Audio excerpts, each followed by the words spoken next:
Good morning, my friend. I'm Dr. Lee Warren, and I'm so grateful to be back with you for another episode of the podcast. We're going to do some self-brain surgery today, and we're going to talk about the targets that we shoot at in our life, the goalposts that we aim for. If you've ever watched American football, I know there's some listeners who may be overseas or who haven't ever seen American football before, but if you've watched American football, there's a set of goals. They look like two poles sticking up in the air that look kind of like a U in the end of what they call the end zone, and kickers kick at these, and if you kick the ball in between the uprights of the goalpost, then you get points. It's either an extra point after a touchdown or 3 points if it's a field goal. And so goalposts are just like the goals in soccer or hockey or any other sport that you might play. It's the targets at which we shoot.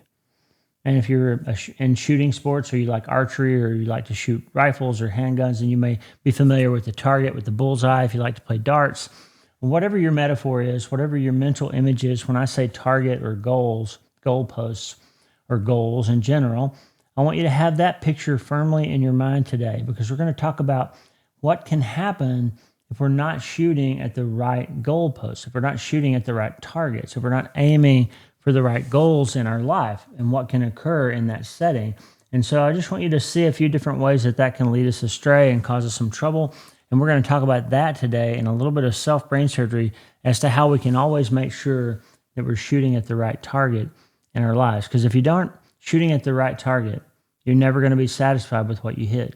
That's the bottom line today. We're going to incorporate some of the 10 commandments of self-brain surgery, and we're going to do this operation in an attempt to become healthier and feel better and be happier in our lives.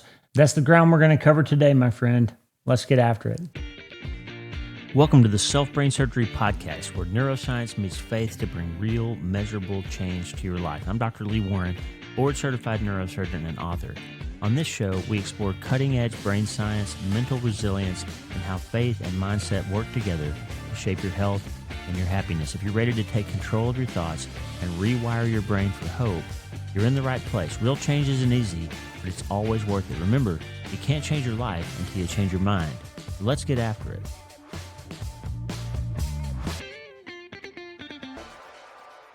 Okay, you ready? Before we start every self-brain surgery operation, I just want to take a minute to scrub in. Let's just take a breath and take a moment, just like I do before I start surgery. And I spend a few minutes washing my hands and clearing my mind and making sure that I'm focused and bringing my full attention to the patient, that I'm not dragging anything from the outside world that might have my mind on or might be distracting me, because I want to be fully present. And if you're going to be investing this time, this half hour or so with me today, make sure that you're present enough to think through the things that we talk about so that you get the most benefit out of it, so it's helpful to you in your life. Does that make sense? So let's just spend a few minutes. We'll use this abide practice that I taught you back in the early days of this season of the podcast, and the first season of the Spiritual Brain Surgery podcast. We talked about the abide process. And it's just an easy way for you to remember this process of clearing your heart and your mind and getting everything kind of focused and oriented towards experiencing what we have in store, what God has in store for us. If you're a spiritual person, then you recognize, and the research is very clear, that focusing your mind from a spiritual perspective enables you to become more resilient, and it helps your hippocampus enlarge. It helps you shift from anxiety up towards frontal lobe function, executive function, good decision making, and all that. So anytime we're going to quiet ourselves, then we have an opportunity to get that beta brain activity calm down and dial into the more relaxed kind of alpha focused state, and help ourselves learn and process and think through these things more clearly. So before we start today, let's just take that abide process and let's just approach. We're going to just sort of recognize that we're walking into an operation here where we have an opportunity to fix our minds on something and learn and grow, and we're not stuck with the brain that we have. We don't believe here that we're materialists. We don't believe that we can be reduced to the functions of the neurons in our brains. We don't believe that we can be reduced to the function that, like the materialist neuroscientists, some do, believe that we are just the function of our neurons, that we're just the product of our genes, that we're just the product of our circumstances and things that have happened to us and the families we were raised in. We know that your mind has top-down control over your brain, and that you're not stuck with the brain you have. In fact, your brain is already different structurally than it was when you started this podcast. So if you really buy into the way that God designed your system, to the way that your system is optimized to perform, and you'll take mind down control of your brain, and you'll see structural changes and improvements and how your brain functions, and it'll start helping you and not hurting you as much. So let's just take that a moment to approach. So we're going to focus our minds here, and we're going to get ready for this operation. And we're going to breathe, because when you take command of your breathing, you can prove to yourself very quickly that you're not stuck even with the physiological or stress or anxiety state that you're in. You can change it. You can choose to take a deep breath and slowly let that breath out. And you can choose to slow your heart rate. You can choose to recognize that your body will come under the control of your will, that your body will respond to your direction, that you're not completely out of control. Even when your world feels like it's out of control, you always have the ability to regain control if you put your mind in charge of your brain and your body. So we're going to just breathe for a moment. When we do that, we're activating our parasympathetic nervous system. We're getting our vagus nerve involved. It's going to calm all of our organs down. It's going to help us to relax our brain state.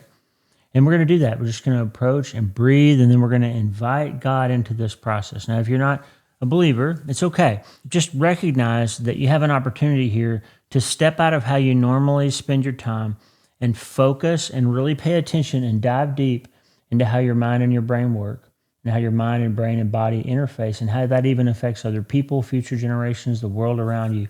And you're going to just invite yourself into this space, this holy space, like the operating theater. It's this holy space where we come together for the purpose of healing and fixing things that are wrong and setting things right and relieving pain and ending suffering. That's what we're doing. We're inviting that process to happen. I believe that the Holy Spirit, that the creator of your body and the universe, wants to be invited. He's a gentleman. He doesn't barge in and say, hey, I'm going to take over your life. I'm going to take over your brain. He doesn't do that. He says, hey, knock. Jesus said, knock and the door will be open to you. Seek and you will find. Like, ask and it will be given to you. The Bible says in Psalm 34, taste and see that the Lord is good. He doesn't force himself on you. So he wants to be invited, just like you do, right? You want to be invited in when you go somewhere. You don't want to kick the door down. So we're here in this space. We're approaching, we're breathing, we're calming, we're inviting him into this experience with us. And then we're recognizing that there are some things, and I've proven it over the course of my life. I know you've proven it over the course of yours. There's some things that you need to depend on somebody else for. There's some things that you've tried to figure out yourself. You've tried to solve yourself, and it's just not happening. And no matter how much you try, you just can't crack the nut of whatever it is that's going on. And God says, hey, depend on me. Lean not on your own understanding, right?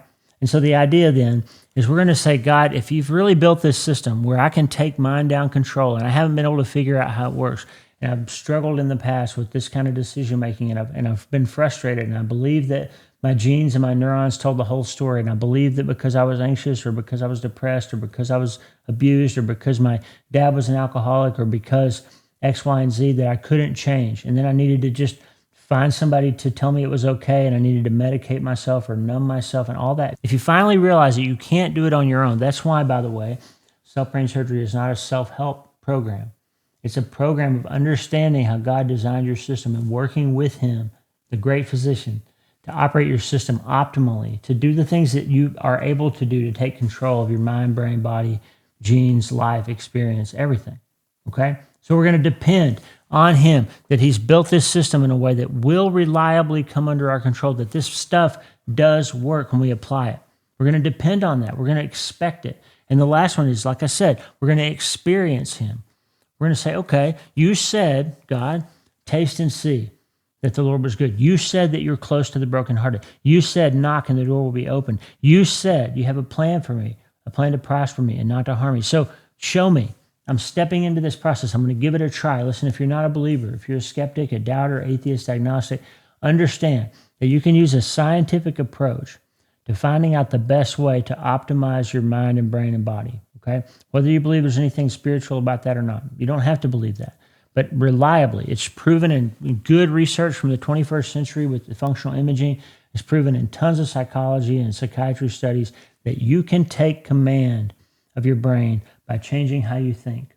And quantum physics tells us that how we observe things changes the outcome of those things. So you have a role to play, whether you even if you think you just randomly arrived here through undirected processes of natural selection and the universe started accidentally from nothing and became everything. If you believe that, that's okay. This is a safe place for you to explore these ideas scientifically. Because what is the process of science? How do we do science? We come up with a hypothesis, we test it, We see what the results of those tests were. We refine the hypothesis until we figure out something that actually turns out to be the way we think it's going to turn out. And once we know how it's going to work and we've tested it and we've refined it, then we have revised our hypotheses enough. And now we know that this statement is true and it's going to work and it's reproducible. And somebody else could try the same set of experiments and get the same result. Then that's science, okay? So take your doubt. It's okay. Take your skepticism. That's all right. Take your non-belief. It's okay. And just be a scientist here with me. Use your rational brain that I believe you were given. You might believe you evolved, but nonetheless, use it and say, if I try these things, if I try to take control of this process the way Dr. Warren's laying it out, and I find that I feel better, that my mind is clearer, that the results are better, that I don't feel so pressured to use numbing behaviors, that I find myself getting traction towards the things that I want, then maybe that's happening. You're getting that result because maybe my underlying premises are true. And if you find that all these biblical processes line up and when you apply them and you apply the science to them, that it turns out to work, then maybe it's true. So I just want you to say, to at least acknowledge scientifically that that's a valid, reasonable, rational approach that you can use. So today we're going to do that. We're going to expect that we'll see results if we follow a good scientific mechanism, a scientific method for our experimentation and the results that we get for our lives, okay? So let's just do that. We're scrubbing in, we're clearing our minds, we're getting all the stuff out of our heads and off of our hands that we shouldn't be carrying into this learning experience, and we're going to experience some healing today, okay? And we're going to do that in the realm of understanding what targets we need to be shooting at. I'm going to tell you a story about golf. I'm not a very good golfer. In fact, I don't play golf very much anymore. Since we moved to Nebraska, I haven't played on a golf course in 5 years. But Tata and I have a golf simulator out in our shop, so we play pretend golf with the computer a lot. And so I'm not a great golfer, but back in the days when we used to live in Wyoming, Tata and I would play in the summer once a week or so. And I want to tell you a story about the best golf shot I ever hit. It's the absolute best shot. Nobody in the world could have hit that shot any better than I did, essentially. That's the thing about golf, by the way. If you've ever played golf, there's like one shot every round where you hit a shot, make a putt, hit a shot that's perfect, that gets in the hole or gets up close to the hole or gets out of the sand or something. And there's just no way that anybody could have performed that thing any better than you did. Like your brain says the muscles came together exactly right. Like I drew it up in my mind. The ball path, the flight path was perfect. The bounce was just right. And I hit a shot. It was one of those days. It was a par 5. That means that you've got 5 shots to get the ball in the hole to make par. So one shot less than that is a birdie, which is a good score. And one shot more than that is a bogey, which is a bad score, right? So I hit a shot on the first shot on a par 5. I went right down the middle. It was in the middle of the fairway. It was in good shape. And then I had a 3-iron, which is a long iron, a club that you use when you need to hit the ball 200 yards or so or more. For me, somebody my size. And my second shot, I don't know what happened, but I hit that shot as good as Tiger Woods or Jack Nicklaus or Arnold Palmer or anybody else could have ever hit it. And it rolled up just a few feet from the hole. And I was so excited. Tata and I high-fived, and all these people that were watching said, man, what a great shot. And I was so excited because I had a real chance to make that putt for 2 under par on that hole, which is called an eagle. I'd never made an eagle before. I'm not a very good golfer, remember I told you? But as I was getting ready to get back in the cart and drive up to the green for what I thought would be my tap-in eagle, a guy who was passing by, he had stopped to let me hit my shot because that's the etiquette of golf. If somebody's about to hit, then you don't drive past them. You stop and let them hit. So he stopped and he said, hey, buddy. And I said, yes, sir. And he said, that was a nice shot, but you hit that shot at the wrong green.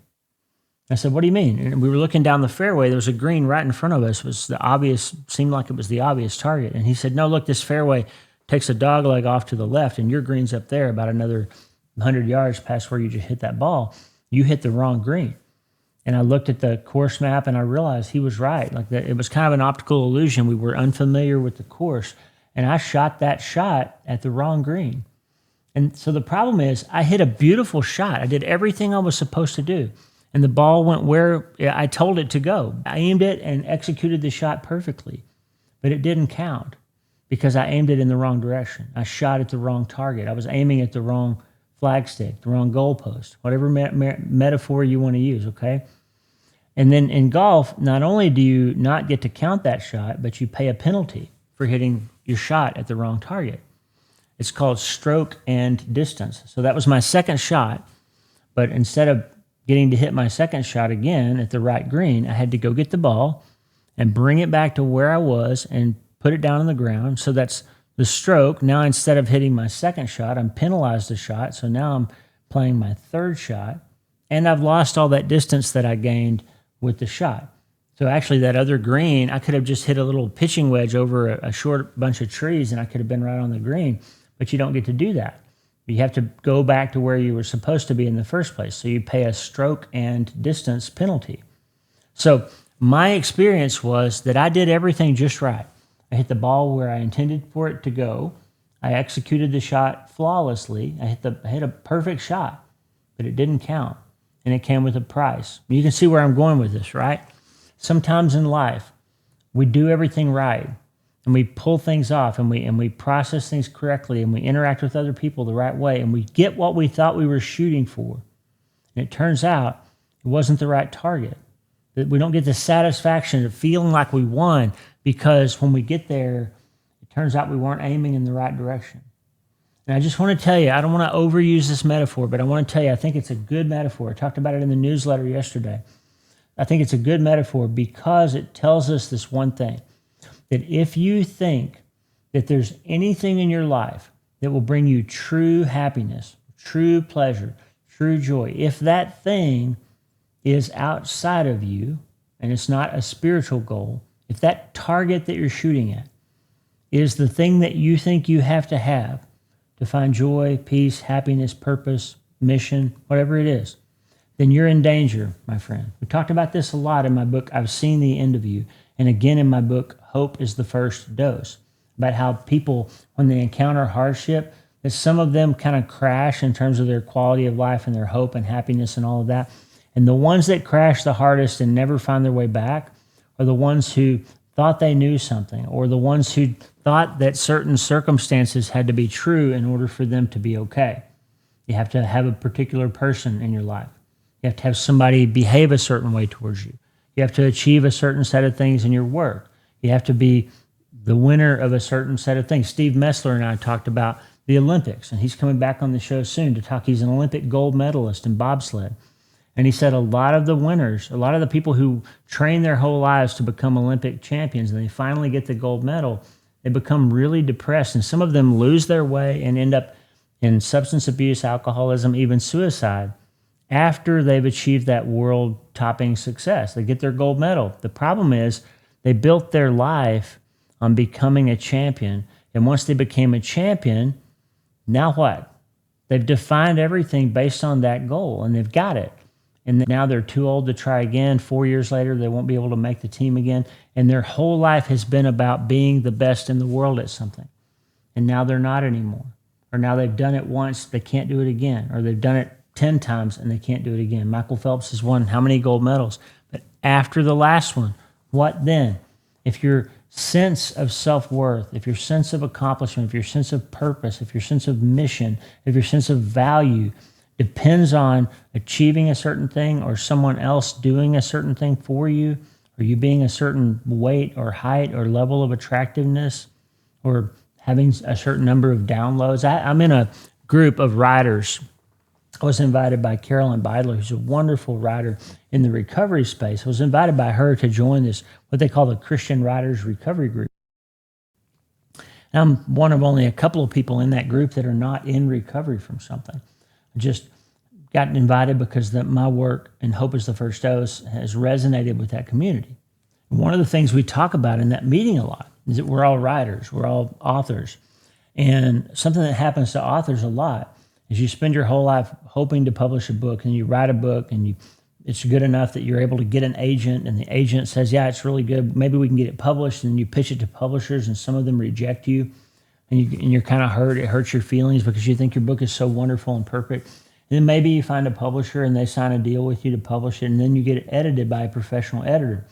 And then the editor says, oh, well, your book's okay, and the story's great, but we got to change a whole bunch of stuff, or we got to get rid of this chapter, or that chapter's too long, and all of a sudden somebody's hacking up your baby that you thought you had perfected.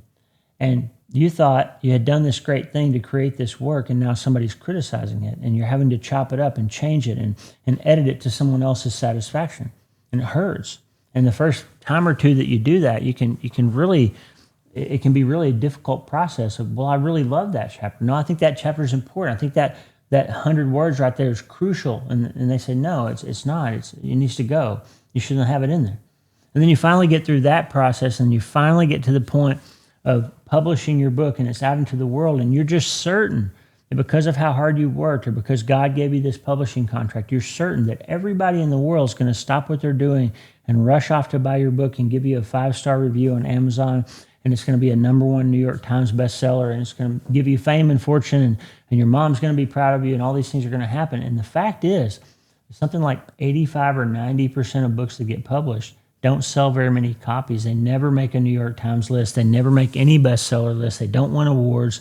They don't sell enough to earn back the advance that the publisher gave you. Most books are not very successful. And it just kills you when it finally comes out and nobody buys it. Nobody's talking about it. You don't get very many reviews, and it just hurts your heart. And we've talked about this a lot, and it's a real danger for people in recovery spaces because they put a lot on the line to put their story out there. And when it's not received well, then they get hurt, and that triggers some old emotions and makes them have a danger of falling back into some of the behaviors they're trying so desperately to write about and recover from. Does that make sense? So the point is this: if you're writing a book, what's the goal? What's your target?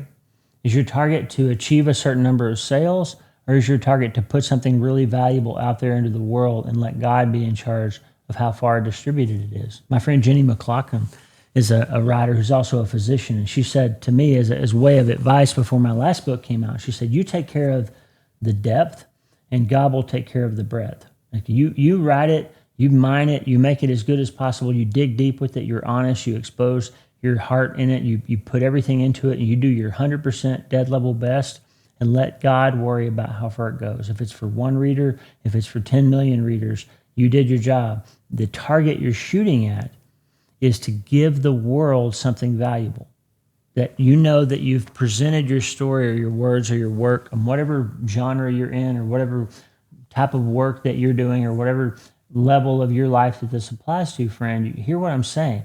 Like, you make sure that you're shooting at the right goalposts. Now, a lot of times, unfortunately, when we shoot at the wrong goalposts, there's more than a stroke and distance penalty. And sometimes you think you have to have this particular person love you in order for you to have value, and they do, and there's a pregnancy that you weren't expecting. And then they say, I'm out of here. I wasn't up for that. I don't want that. I don't want a life like that. And you're by yourself. Now you're raising a child. You're shooting at the wrong target. It wasn't about that person loving you. You were looking for validation, for acceptance.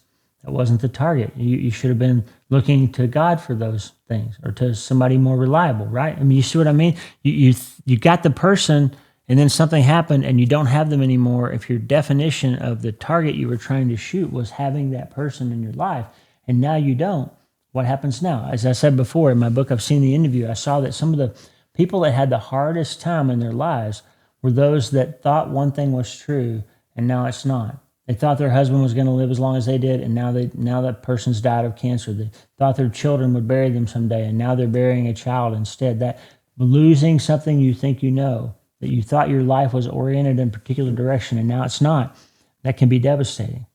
And so the whole purpose of this message today is to say this: make sure that you are orienting your life, my friend, at the right set of goalposts, that the things you're after are things that matter. And we want to talk about that internal locus of control, right? If Anne Lamott, one of my favorite writers, in her book, Almost Everything, Notes on Hope, which I read almost every year, especially when I start something new that I'm writing, I read that little book, Almost Everything. She said, there's almost nothing outside of you that will help in any meaningful way unless you're waiting for a donor organ. Like, if you need a kidney, you got to get that from outside of you. You got to get it from somebody else. But if you need your life to be better than it is, you can't really find that from outside. The target needs to be aimed at something internal and lasting, about how your mind is set, the things that you value, like aiming at things that can't be taken from you. And I can tell you, as a father of a lost son, as a bereaved father, I can tell you that if my value was in my children burying me someday, I would never be okay again, because he's not going to be there at my funeral. My son will not be there at my funeral. If I achieve immense worldly success, if my next book comes out and it becomes a #1 New York Times bestseller, my son will not be at the party that we have to celebrate that. And so if my life was oriented towards my children, or towards my accomplishments, or towards my family having a certain number of people in it, or my children being at my funeral someday, I couldn't have that. Sometimes you can't have the thing that you want. And so it matters then what it is that we decide that we really want. There's a difference between joy and pleasure neurochemically. Pleasure almost always is something that fires the dopamine system, the reward system, okay, and gets you into a place where the first time you do it, that's the ceiling on that experience. And every time after that, it's a lower and lower amount of joy that can be had with the same dose of the experience. That's why certain things are so addictive, right? The first time you get high, the first time you get drunk, that's the best it's ever going to feel. And the next time you do it, to achieve that same feeling, you have to use more of the substance. The same thing is true with sex and with money and with anything that's transient and temporary in this world. The ceiling is set by the first exposure, okay? Because that's how the dopamine reward system works. But true joy, the Bible would call it happiness. The word makarios means happiness. True joy is all about serotonin. It's about this chemical that gives you true pleasure, true internal sense of well-being and untouchability, almost like nothing can be taken from me. And the interesting thing about the serotonin system is the first exposure tends to be the floor on that experience. And it can only get better after that. Like the more you imbibe in things that God says will give you pleasure, will give you joy, will give you lasting sense of purpose. And when he says, don't set for yourself treasures on earth where they can be corrupted and moths can break them down and thieves can steal them, but set yourself treasures in heaven where nothing can happen to it, where it's always out there in the future. You know it's coming. Paul said, set your eyes on things above, not on earthly things. Like the idea is if you're pursuing the right things, the pursuit only gets sweeter over time. And if you're pursuing the wrong things, if you're aiming at the wrong target, the penalties just keep racking up and your scorecard keeps looking worse and worse and worse. So friend, the whole message of today is just take stock of your life and look at the targets that you're spending so much energy and time and passion shooting at, and make sure that you're shooting at targets that will help you. If you want to have some more concrete ideas on that, more concrete things to think about, especially spiritually, my other podcast, Spiritual Brain Surgery, we go deep into this kind of stuff. We talk about what are those things that really matter? What are those things that we should pursue with our lives? And Spiritual Brain Surgery will help you. So check it out. Subscribe to Spiritual Brain Surgery, wherever you listen to podcasts. This podcast would go on a little deeper on the science side. So as I said, we have a scientific method for how we discern what's true, or at least as my friend Gina says, how do we become less wrong over time? The more we expose ourselves to the process of refining and testing and proving out hypotheses and being honest enough to change them if what we thought was going to be true doesn't turn out to be true. We're going to pursue and diligently apply a scientific method to our life. The neuroscience, as it turns out, though, backs up Scripture. Like every time you look at what Scripture says about how humans best flourish in their lives, if you look at it objectively, neuroscience eventually bends towards what the Scripture said every time. And if you don't think so, just wait a little bit longer. And you can go back in the last 50 years and look and see how neuroscience would say, this will make you happy. And then it turns out, oh, it doesn't make you happy. This maybe instead. And no, that doesn't make you happy. The studies aren't bearing that out. Now we know these things make you happy. When they finally get to that place, the Bible said, hey, I said that 2,000 years ago. Yo, that's what I've already been saying, right? Like Philippians 4, when he says, don't be anxious. Instead, use prayer and gratitude, and you'll be happier. And guess what? Neuroscience says that. You can't be anxious and grateful at the same time. And focusing on things you're grateful for will reliably improve anxiety. For every person with every type of brain and every type of diversity and every type of genetics and every type of Enneagram score, you will get happier when you focus on things that you're grateful for rather than things that make you anxious. You're shooting at the right target then. Okay, so that's what I wanted to leave you with today. I want you to understand that if you feel sad or sick or stressed or stuck, you don't have to stay there. You're not stuck with the brain you have, my friend. Your brain is changing all the time. The problem is it just changes back to the way it's always been unless you take mind down control and direct those processes with self-brain surgery in ways that help you and don't hurt you. Okay? Next time on the podcast, we're going to talk about something called patch bays. And I'm going to teach you the idea that you really can change directly, structurally change the way that your brain wires itself in real time. You can unplug one cable and plug another one in real time by changing what you think about, by taking your thoughts captive, as the Bible says, by refusing to conform to what the outside world tells you you need to be or need to do. You can change how you think, and changing how you think changes how your brain works, how it's formed structurally, how your genetics play out, how your body behaves, how your physiology handles itself. And you can really, truly overcome just about anything if you learn how to use a patch bay by controlling what you think about. That's what we're going to talk about next time. I'm Dr. Lee Warren. I'm so grateful for you. Please subscribe to the podcast wherever you listen. And don't forget to check out my newsletter, drleewarren.substack.com. Every Sunday since 2014, I've been giving you my best prescriptions for how you can change your mind and change your life starting today. Hey, God bless you, friend. We are praying for you. We're grateful for you. Don't forget, science and faith are not enemies. They are friends, and you need them both. That's what we're doing here on the Dr. Lee Warren podcast. God bless. Have a great day. Thank you so much for being with us today. I'm Dr. Lee Warren, your host, and this has been another episode of the Self-Brain Surgery podcast, where we smash neuroscience and faith together to radically transform our lives. Please be sure and subscribe to the podcast wherever you listen, share it with a friend, and make sure you sign up for my newsletter, drleewarren.substack.com, drleewarren.substack.com. Every Sunday since 2014, I've been bringing you my best prescriptions for how you can change your mind and change your life. The power of faith and neuroscience working together. Listen, friend, you can't change your life until you change your mind. And the good news is you can start today. I'm Dr. Lee Warren. We'll see you next time. God bless you.